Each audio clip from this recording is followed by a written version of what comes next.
Hi friends, this is Venkatesh Devasani. Target group 2లో భాగంగా Indian సొసైటీలో బాల కార్మికతకు సంబంధించినటువంటి ఇంపార్టెంట్ ప్రశ్నలని డిస్కస్ చేయబోతున్నాం. అందులో భాగంగా మొదటి ప్రశ్న, యూనిసెఫ్ వారి ప్రకారం బాల కార్మికులు అనగా ఎంత వయసు ఉండాలని అడగడం జరిగింది. యూనిసెఫ్ అనేటువంటి సంస్థ ప్రకారం 5 నుంచి 11 సంవత్సరాల వయసు కలిగిన బాలలు వారంలో 21 గంటలు ఇంటి పని లేదా వారంలో 1 గంట ఆర్థిక కార్యకలాపాలలో పాల్గొన్నట్లయితే వారిని బాల కార్మికులుగా నిర్వచించడం జరిగింది. ఓకేనా.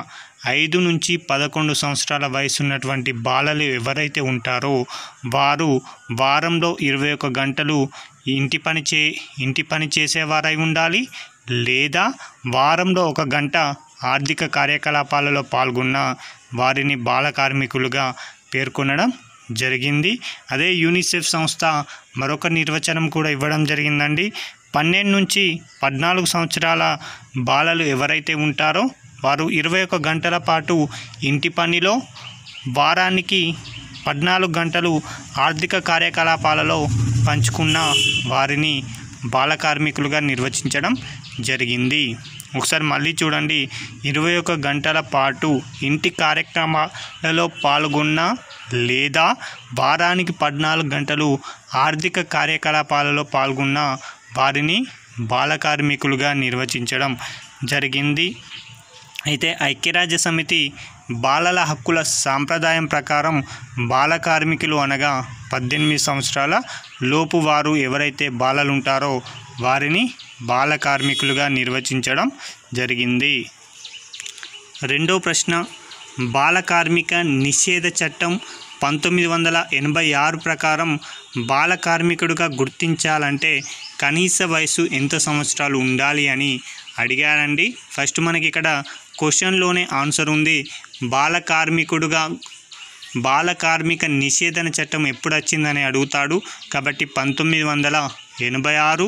ఆ యొక్క 1986 చట్టం ప్రకారం బాల కార్మికులు అనగా 14 సంవత్సరాల లోపు వారు బాలలు డబ్బు రూపంలో లేదా వస్తు రూపంలో వేతనం తీసుకొని పనిచేస్తే వారిని బాల కార్మికులుగా నిర్వచించడం జరిగింది.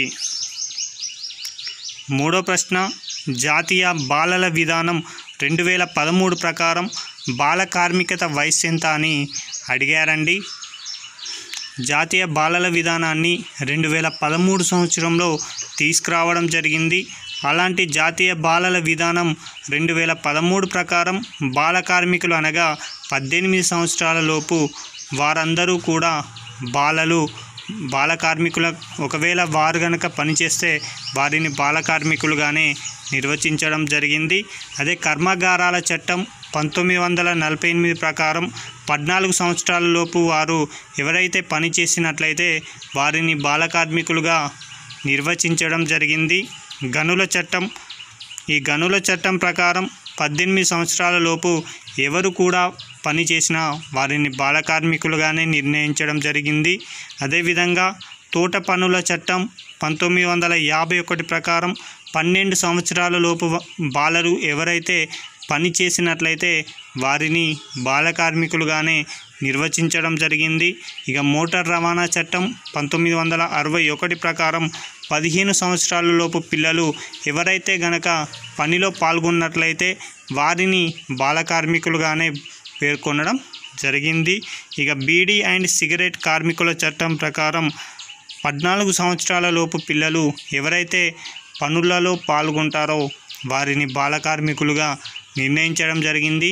మరొక సంస్థ ఇంటర్నేషనల్ లేబర్ ఆర్గనైజేషన్ వారి ప్రకారం 18 సంవత్సరాల లోపు వారు ఎవరైతే పిల్లలు పనిలో పాల్గొంటారో వారిని బాల కార్మికులుగా నిర్ణయించడం జరిగింది. నాలుగో ప్రశ్న, 2011 జనాభా లెక్కల ప్రకారం బాల కార్మికులు అధిక సంఖ్యలో కలిగిన రాష్ట్రం ఏదని అడిగారు. ఇది చాలా చాలా ఇంపార్టెంట్, గతంలో అడిగిన ప్రశ్న. బాల కార్మికులు 2011 జనాభా లెక్కల ప్రకారం అధిక సంఖ్యలో ఉన్నటువంటి రాష్ట్రం మొదటి స్థానంలో ఉత్తరప్రదేశ్ ఉండగా రెండవ స్థానంలో మహారాష్ట్రలో బాల కార్మికులు అధికంగా ఉండడం జరిగింది. ఇక ఐదో ప్రశ్న, 2011 జనాభా లెక్కల ప్రకారం అతి తక్కువ బాల కార్మికులు కలిగిన రాష్ట్రం ఏది అని అడుగుతున్నారండి. అతి తక్కువ బాల కార్మికులు ఉన్నటువంటి రాష్ట్రం సిక్కిం, అధిక సంఖ్యలో బాల కార్మికులు ఉన్న రాష్ట్రం ఉత్తరప్రదేశ్, మరొక రాష్ట్రం మహారాష్ట్ర అని గుర్తుపెట్టుకోండి. ఇక ఆరో ప్రశ్న, 2011 జనాభా లెక్కల ప్రకారం అత్యధిక బాల కార్మికులు కలిగినటువంటి కేంద్రపాలిత ప్రాంతం ఏది అని అడుగుతున్నాడు. ఢిల్లీలో అత్యధికంగా బాల కార్మికులు పనిచేయడం జరుగుతుంది. అదేవిధంగా అత్యల్పంగా బాల కార్మికులు పనిచేస్తున్నటువంటి కేంద్రపాలిత ప్రాంతం వచ్చేసి లక్షద్వీప్ అని గుర్తుంచుకోండి. ఇక ఏడో ప్రశ్న, ప్రపంచవ్యాప్తంగా బాల కార్మికులు అధిక సంఖ్యలో కలిగినటువంటి దేశం ఏదని అడుగుతున్నారండి. ప్రస్తుతం ప్రపంచంలో అత్యధికంగా బాల కార్మికులు కలిగిన దేశం భారతదేశం అని గుర్తుంచుకోండి. ప్రపంచంలో 100 మంది బాల కార్మికులు ఉంటే అందులో 25% బాల కార్మికులు మన ఇండియాలోనే ఉండడం జరిగింది. కాబట్టి భారతదేశంలో 1/4 వంతు బాల కార్మికులు ఉండడం జరిగింది. అయితే భారత్లో అత్యధికంగా బాల కార్మికులు ఏ రంగంలో పనిచేస్తున్నారు అంటే వ్యవసాయ రంగంలోనే ఈరోజు బాల కార్మికుల సంఖ్య అనేది అధికంగా ఉండడం జరిగింది. అయితే బాలురు ఎక్కువగా ఏ రంగంలో పనిచేస్తున్నారు అంటే వ్యవసాయ రంగంలో. అదే బాలికలు ఎక్కువగా ఏ రంగంలో పనిచేస్తున్నారంటే గృహ సంబంధిత రంగంలో పనిచేయడం జరుగుతుంది. మరొక ప్రశ్న, తమిళనాడులో ఏ పరిశ్రమలో బాల కార్మికులు అధిక సంఖ్యలో పనిచేస్తున్నారని అడుగుతున్నారు. తమిళనాడు రాష్ట్రంలోని శివకాశిలో అత్యధిక మంది టపాసుల పరిశ్రమలో పనిచేయడం జరుగుతుంది. అదేవిధంగా పశ్చిమ బెంగాల్, తమిళనాడు, కేరళ లాంటి రాష్ట్రాలలో బాల కార్మికులు అత్యధికంగా చేపల రంగంలో పనిచేయడం జరుగుతుంది. అదేవిధంగా మన తెలంగాణ రాష్ట్రంలో అత్యధిక సంఖ్యలో బాల కార్మికులు బీడి ఆకుల పరిశ్రమలో పనిచేయడం జరుగుతుంది. అదేవిధంగా ఉత్తరప్రదేశ్ లాంటి అత్యధిక జనాభా కలిగినటువంటి రాష్ట్రాలలో బాల కార్మికులు అలీగఢ్ తాళాలు మరియు ఫిరోజాబాద్లో ఉన్నటువంటి గాజుల పరిశ్రమలో కూడా అత్యధిక సంఖ్యలో బాల కార్మికులు పనిచేయడం జరుగుతుంది.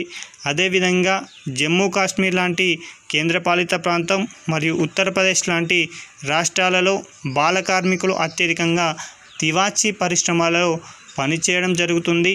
కాబట్టి ఈ యొక్క పరిశ్రమలను ఒకవైపు ఇచ్చి మరొక వైపు జతపరచండి అని అడగడానికి అవకాశం ఉంది.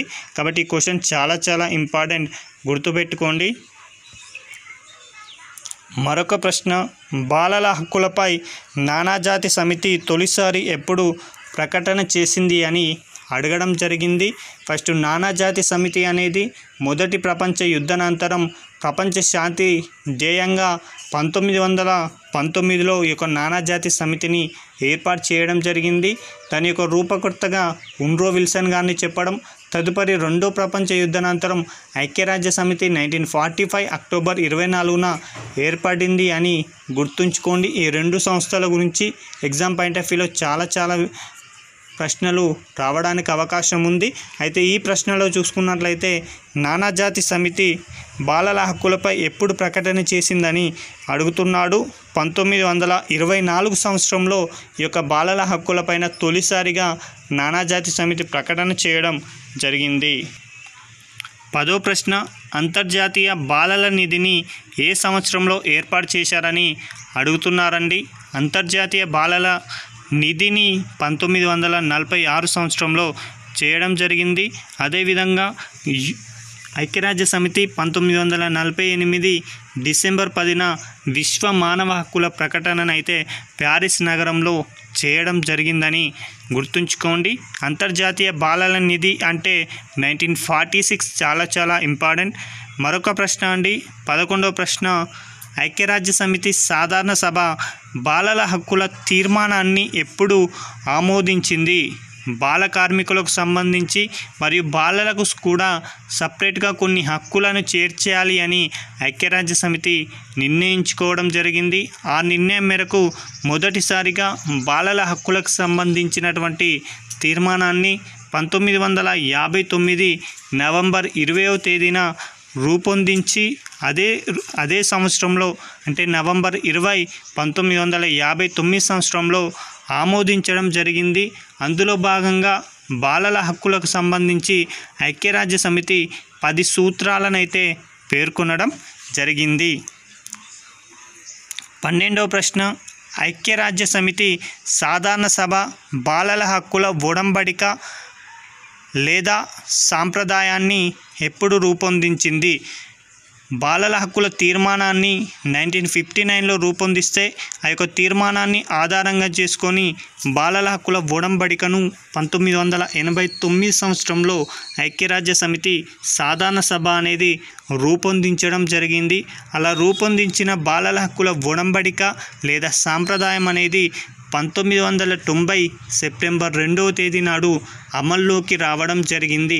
ఇంతటి ప్రతిష్టాత్మకమైనటువంటి బాలల హక్కుల ఒడంబడికపై భారత్ ఎప్పుడు సంతకం చేసింది అంటాడు. డిసెంబర్ 11, 1992 సంవత్సరంలో భారత్ ఈ యొక్క ఒడంబడిక పైన సంతకం చేయడం జరిగింది. ఈ యొక్క ఐక్యరాజ్య సమితి సాధారణ సభ బాలల హక్కుల ఒడంబడిక ప్రకారం బాలలు అంటే 18 సంవత్సరాల లోపు ఎవరైతే ఉంటారో వారందరినీ కూడా బాలలుగా గుర్తించడం జరిగింది. ఇక 13వ ప్రశ్న, ఐక్యరాజ్య సమితి ఏ సంవత్సరంలో బాలల ప్రపంచ శిఖరాగ్ర సదస్సును ఎప్పుడు నిర్వహించిందని అడుగుతున్నారండి.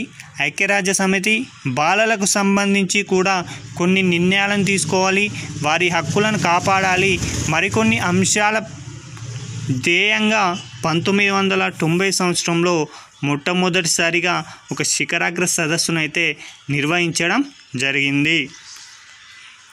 అదేవిధంగా ఐక్యరాజ్య సమితి ఏ సంవత్సరాన్ని అంతర్జాతీయ బాలల సంవత్సరంగా ప్రకటించిందని అడుగుతున్నాడు. 1979 సంవత్సరాన్ని ఐక్యరాజ్య సమితి అంతర్జాతీయ బాలల సంవత్సరంగా ప్రకటించడం జరిగింది. 15వ ప్రశ్న, బాల కార్మిక నిషేధన చట్టం ఎప్పుడు రూపొందించారని అడుగుతున్నారండి. నేటి సమాజంలో అభం శుభం తెలియని ఎంతోమంది బాలలు తమ యొక్క ప్రాథమిక విద్యకు దూరమై వారు పనులలో పనిచేయడం జరుగుతుంది. అలాంటి పిల్లలు తమ యొక్క ప్రాథమిక హక్కులను కూడా కోల్పోతున్నారు. అలాంటి తరుణంలోనే 1986 సంవత్సరంలో బాల కార్మికుల నిషేధన చట్టాన్ని చేయడం జరిగింది.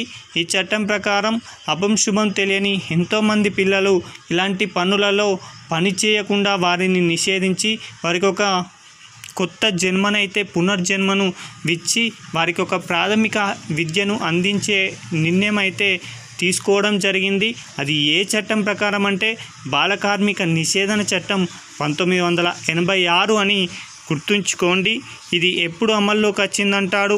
అదే సంవత్సరం అంటే 1986 సంవత్సరం డిసెంబర్ 23వ తేదీ నాడు ఈ యొక్క బాల కార్మిక నిషేధన చట్టం అమల్లోకి రావడం జరిగింది.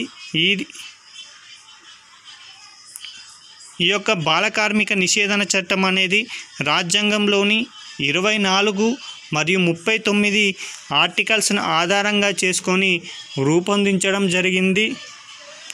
ఏ కమిటీ సిఫారసుల మేరకు ఈ చట్టాన్ని తీసుకొచ్చారంటే గురుపాద స్వామి కమిటీ అని గుర్తుంచుకోండి. ఇదే గురుపాద స్వామి కమిటీ సిఫారసుల మేరకు బాలల హక్కుల పరిరక్షణ కమిషన్ని కూడా మనం 2007 సంవత్సరంలో ఏర్పాటు చేయడం జరిగింది. బాలల హక్కుల పరిరక్షణ చట్టాన్ని మాత్రం 2005 సంవత్సరంలో చేయడం జరిగింది. ఇలా 2 ఏర్పాటుకు ప్రధాన కారణం గురుపాద స్వామి కమిటీ అని గుర్తుంచుకోండి. ఈ యొక్క బాల కార్మిక నిషేధం చట్టం ప్రకారం బాల కార్మికులు గుర్తించడానికి ఒక వయసునైతే నిర్ధారించడం జరిగింది. ఆ వయసు ఏంది అంటే 14 సంవత్సరాల లోపు వారు ఎవరైతే పనులలో నిమగ్నమై ఉన్న బాలలు ఉంటారో వారిని బాల కార్మికులుగా గుర్తించడం జరిగింది.